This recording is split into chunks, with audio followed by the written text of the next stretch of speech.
Now, West African leaders have agreed to ease sanctions on Niger following a July coup that deposed elected President Mohammed Bazoum.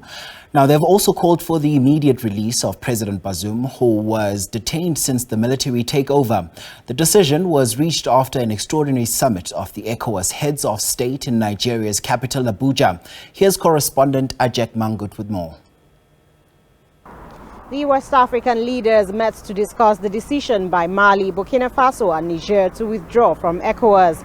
The three countries, which all recently underwent coups, accused the regional bloc of imposing what they call illegal and inhumane sanctions and for being influenced by foreign powers. The chairman of ECOWAS and Nigeria's President Bola Tinubu said the three countries should reconsider their decision to leave. He said ECOWAS should consider a change of strategy as it seeks to persuade Mali, Burkina Faso and Niger to restore democracy and remain in the organization.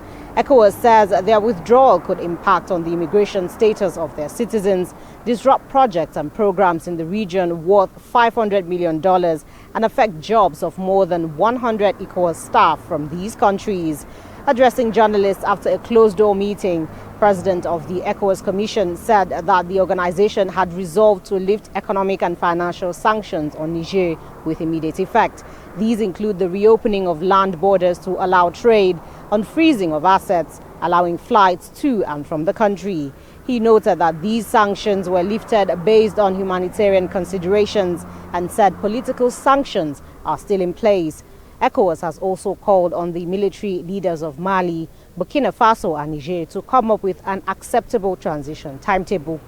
Meanwhile, the leaders called on all key players in Senegal to give priority to dialogue for free, fair and credible elections. Senegal's President Macky Sall says he will step down at the end of his tenure in April, and it's unclear if a new president could be elected before then. He's expected to hold talks next week with political leaders. Ajeck Mangut, SABC News, Abuja.